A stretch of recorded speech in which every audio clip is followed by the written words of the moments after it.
Hey there, it's Dr. Andrea. How are you? I want to tell you about something that really inspired me. Recently at Make Your Mark Global, we partnered with Women of Contribution Publishing and the beautiful Kezia Luckett and her tribe of contributors with a new book in the Pay It Forward series. It's volume 2 of Notes to My Younger Self. And this year, Kezia has decided to share the proceeds from this book with a charity, and that charity is Global Girl Project. I had the opportunity to connect with Julia Lynch, the founding director of Global Girl Project, while we were in London for the book launch, and I was so inspired by her big heart of compassion and her dedication to helping girls in impoverished countries connect with their own sense of leadership potential and to nurture that potential. So I sat down and had a little interview with her, and I would love for you to explore what Global Girl Project stands for and consider supporting their beautiful mission. Julia Lynch, welcome to this special edition of Liberate Your Authentic Self. I'm so excited to have this conversation with you about the Global Girl Project. Thank you. Me too. Thank you for having me. This is my first time doing a video interview, I think, so I'm quite excited. Oh, well, I'm honored that I am the first. Well, I was so inspired when Kezia introduced you as the designated charity for the proceeds from the book that we just published, which is Notes to My Younger Self, Volume 2. And understanding a little bit about the philosophy just really touched me. I'm also someone who believes that all of us can make a difference, and if everyone had equal opportunities, or at least opportunities to learn and grow, that this world would be a better place. So why don't you first just give me a little bit of background. I know that you're a social worker. You've done a lot of things. You're still doing a lot of things on the side. But lots of things. Exactly. But I'd love to kind of hear like what's at the core of what inspired you and what your background led you to get to where you were in 2013 when you founded Global Girl Project. Right. Well, I mean, obviously, it's a great question. It's a big question. It's a good one to start off with. And it's, I think I had said to you before, it's constantly evolving for me and my own understanding of what parts of myself have helped to create, Global Girl Project. But certainly, as you mentioned, I'm a social worker by training. I went to school in Toronto, what seems like a million years ago. Really, again, it was sort of, the universe led me there. I was going to be a doctor. I always wanted to be a pediatrician. I said I used to cut the legs off my dolls and give them crutches and stuff when I was a little girl. And so always wanted to sort of be of service and help, and especially wanted to work with young people since I was, a young girl. And then, things happened in life. I was clinically depressed and I flunked out of pre-med and sort of I got led down this other path. Somebody said, "Hey, I'm going to apply for social work in Toronto." And I said, "Social work? What social work?" I had never heard of it. Certainly in the 80s and 90s, they weren't talking about that as an option for a career. So I kind of floated into social work, but obviously it was really sort of what I was, meant to do. And again, for me, it was really about being of service. If I look back, my mom worked for the United Way and worked for the Red Cross, and was always came from that charitable side of things. But I certainly feel, as I've gone through my life, as you mentioned, I've lived in the UK. I'm Canadian. I live in the UK now. I've lived in the US for 9 years. And have worked as a social worker in all those areas. And then on top of it, have traveled the world and spent a lot of time traveling in mainly developing countries. I was really drawn to that type of experience over going to different places in Europe and so on and so forth. Not that there's anything wrong with that, just wasn't what I was drawn to. And, I kind of really realized I think how connected we all are, and how there really isn't a difference between us, regardless of where we're from, where we live, what our experiences are, that really we're all connected. And I feel like, combining my social work background and my desire to always be of service, and that's why I feel like we're all here, is to service and to give to others. I feel like if we're not doing that, then what are we doing? Yeah. Yeah. Essentially, right? And then combining that with my travels throughout the world, I really sort of saw this need in myself to be able to expand my work to not just be local, but to be global. And that was kind of the impetus. But, as a person, I've always been somebody who's pushed the boundaries. I've always been somebody who wanted to know why. I was always somebody who was very determined. I'm, extremely determined person, and, traits that growing up maybe seemed difficult for my parents, are things that really kind of led me down this path. And I think, as somebody who I grew up feeling, I think, quite alone in a lot of ways. I was the only person of color in a small white town. I ended up figuring out I was gay at some point before it was cool to be gay. And all of these different things that kind of really set me apart, I think really helped me at the end of the day to be able to go it alone in a positive way, to always sort of push myself and not, have excuses for not being able to do things, and really be able to see myself as somebody who, the rules don't apply. I can do whatever I want to do. Not in a bad way, in a good way. Yeah. Which is, once I realized that, it was like, oh, I can do whatever I want to do. And so that's part of what pushed me with Global Girl Project too, and brought me to that point of looking at what wasn't being done, and that I was somebody who could do something about it. Yeah, and so I'm really intrigued. You say that you saw that there was this gap between leadership opportunities and these young girls living in extreme poverty in various developing countries. And so, well, first, I guess you should tell us, what is Global Girl Project, and how are you helping girls and narrowing that gap between the opportunities for leadership development?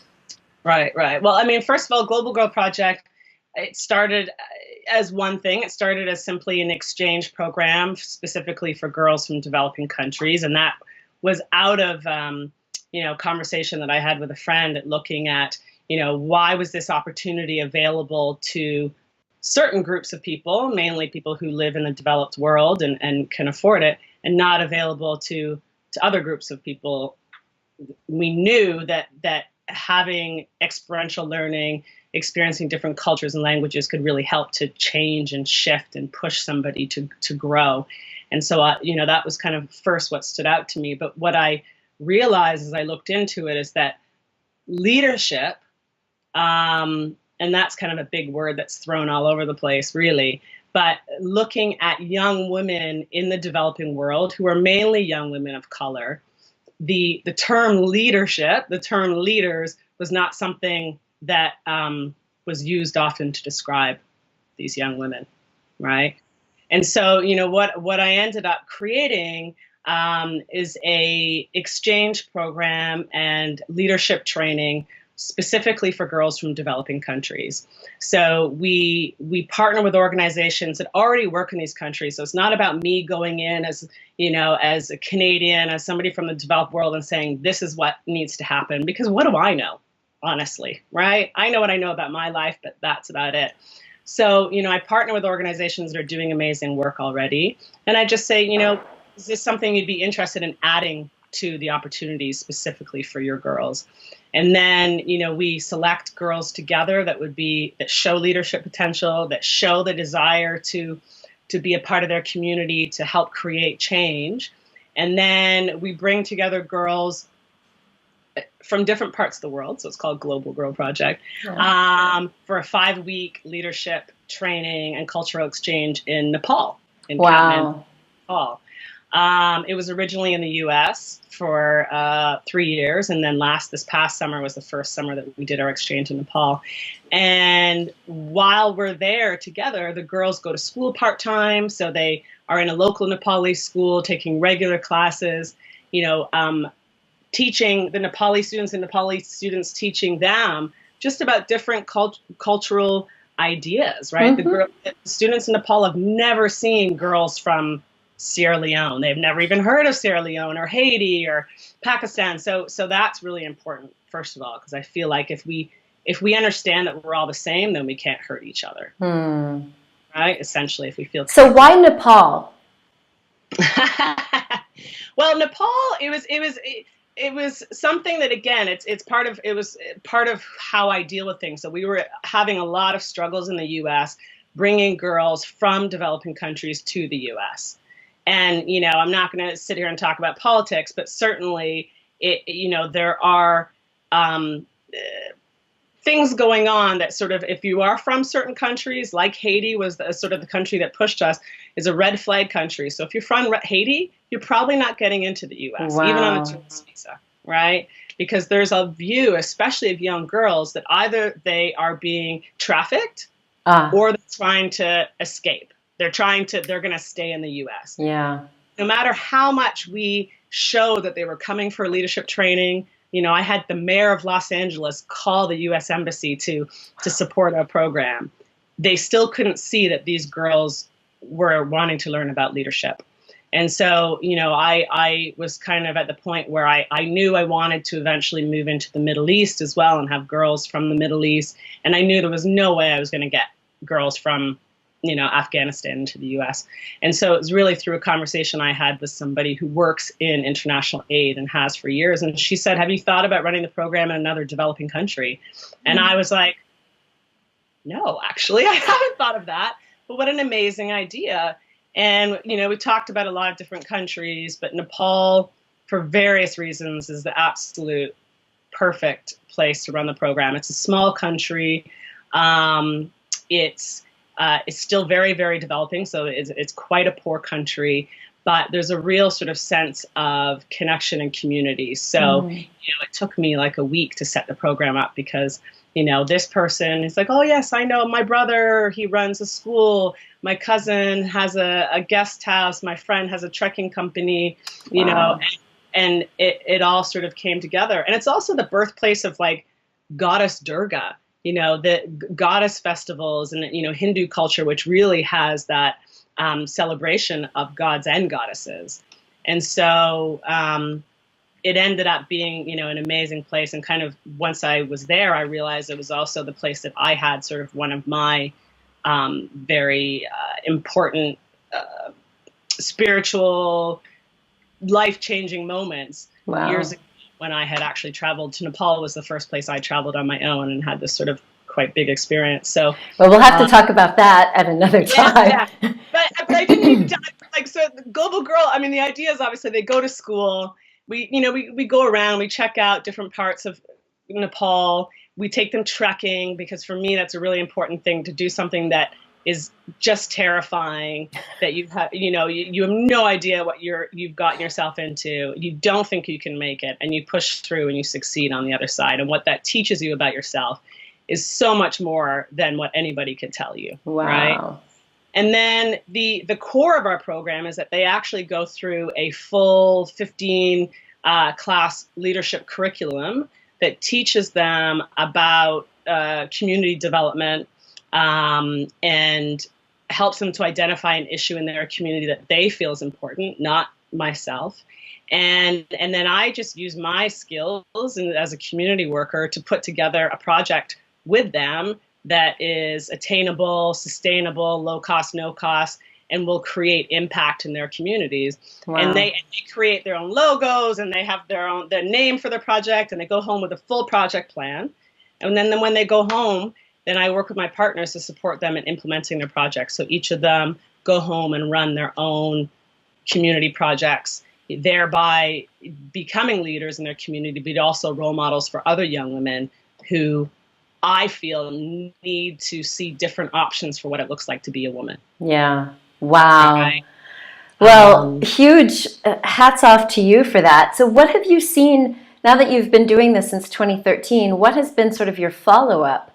And how are Mm. the girls doing after they've implemented these programs? Have any of them continued to really show this passion for leadership? Yeah, yeah, yeah. It's been, obviously when you start off, you're just kind of trying to make it happen, right? And hopefully every year you get better and better, and we've always looked at what we've not done well and what we need to get better at. So certainly, I this is the first year that I don't have a full-time job while I'm trying to do this. And so in previous years, part of what the struggle's been is that follow-up. How do we make sure that these girls are not only doing their projects but are continuing on, and how do we support them as we move forward? So in the first couple of years, that was a struggle because I was working a full-time job, to be honest with you. But our first girl actually she's doing amazing. She's was from or is from Rio, and she had created her own soccer and leadership program for girls in one of the favelas in Rio, and she continues to run it to this day. But she also started traveling the world after her first trip out of the country was with us, and started traveling the world with our partner that we had partnered with there, doing different sort of programs and so on and so forth with this soccer program, and I think is now going to university. Wow. So she's definitely continued on that leadership role, and is most definitely a leader within her community and globally. Which is great. Yeah. Well, I love how that it's as if you are planting this seed and creating this safe environment for some of their first trips out of their country, and probably for sure their first trip to Nepal, and then to be able to have that sense of safety, community, support. It's like showing them that, yeah, I can do this. Yeah. I can dream big. I can think outside of the box. I can actually make a difference. I love that. Well, and for all of the girls, this is absolutely their first trip. This is the first time they've been on a plane. For some of them, it's the Wow. first time they even left their village. Oh my gosh. That's So, huge. yeah, it's enormous. And for most people, regardless of where you live, most of us continue to do the same thing, right? The same thing that we see around us, the same thing that's expected of us. It takes a very special person to be able to go, no, this isn't for me, and look for something that they don't even know what it looks like. Most of us Yeah. struggle with Yeah, yeah, that. yeah. And so, for us, it is really about, it's just planting that seed. Even getting their passport, is a huge thing. And then getting them on a plane. By the time they get to Nepal, they've already changed. Yeah. They've already grown, Wow. right? And so for me, it is really just planting that seed, because now they can see they can do anything. And for me personally, that was when I started to actually see my own power and my ability to lead, was when I realized that I actually could do anything. Because I think a lot of us, it's our own selves that limit ourselves in terms of what we can achieve. We constantly think, people are always saying to me, "Oh, you're brave, you're brave." I'm like, I'm not brave. I'm just doing, I realize that I can do whatever I want. Yeah. But you had a few experiences that taught you that, and that's the critical thing. To find those qualities within us, we need that first few experiences. Exactly. And so since this is a not-for-profit, these girls are not paying anything, and you rely on donations. Is that right? Yeah, absolutely. Yeah. You're like, yes. Yes, completely. Then that's the struggle, right? It's our girls obviously they've never paid anything. We actually, this coming year is the first year that we're asking them to sort of fundraise some money to kind of almost have a little bit more of a buy-in. Not that we struggled with that last year, but it was also something somebody had suggested, and I thought, okay, let's try this out and see. But really, yeah, it's all donations from other people. So we have gone from the beginning of having a barbecue and people buying drinks and food, to running a fundraising party every year that's been quite small. We do crowdfundings. We do Indiegogo every year. We do have a family foundation who gives to us every year, small amount, but it's something. And we have a monthly donor program now, which is small, but we're really, now that I have time, really pushing that, because that's huge for us, because that creates sustainability. Then I know Right. how much money is coming in every month. And then we had Disney. Disney gave us a little bit of money last year, and so I'm continuing to hope that we can have some more support from Disney this year. Yeah. And we had a donation from Robin Wright last year, a good sizable donation. So it's slowly shifting, but we're really looking at how we can possibly work with corporations like Disney and a few others to have more sustainability, because people think because it's a charity that somehow we're just doing this out of the goodness of your heart. But the reality is that if we're really going to create impactful change, then I need to be able to do this full time and get paid Yeah. for it, obviously, right? I'm the role model for the girls. So how can I be not taking care of myself if I'm, and then we want to be able to support our girls much longer term. We want to be able to pay for a year of their education. That's something I didn't say. So once they graduate, they actually get a small grant from us to go towards their school fees. Wow. Which right now covers about 6 months of their schooling, but we'd like to be able to raise that so we can cover a year of schooling regardless of where they live, which is really important to us. And there's so many different things that we are creating this year that we need money. Yeah. But the impact is huge. I mean, I didn't say, but our 8 girls that we had this year have all gone home, all have run their projects. And to date, in the 3 months that they had to run their projects, they've impacted the lives of 2,500 people. Wow. Just in 3 months. And that's in Nepal, Sierra Leone, and Haiti. That's beautiful. It's huge. I mean, Yeah. and they're teenagers. They're 15 to 18 years old. Yeah. Well, I love that this initiative is about you investing in these girls and your team, but it's not that that typical charity that so many people think of. Oh, we're going to rush in and save the world and solve all of their problems. This is like true empowerment. You're giving them the training, but you're also giving them the opportunity to see that they have this power already. And I just love that. Well, I would invite folks to support Global Girl Project. Just visit globalgirlproject.org and /donate, or look for the donate button so that you can learn more about this really, really beautiful charity. I just applaud what you're doing, Julia, and I'm so glad that Kezia introduced us through the book project, the Pay It Forward series, Volume 2. I just pray that there is a flood of money coming in to support you and these girls, because I really believe in what you're doing.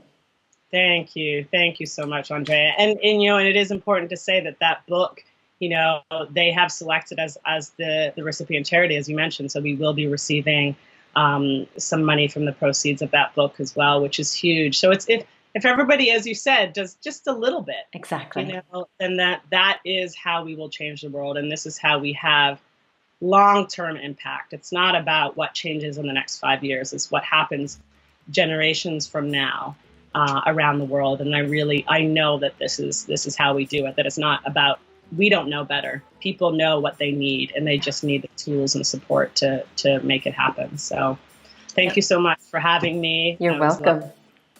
And we'll keep in touch. Yeah, I look forward to watching the progress. Yes, me too. Thank you so much. All right, take good care. Thanks, you too.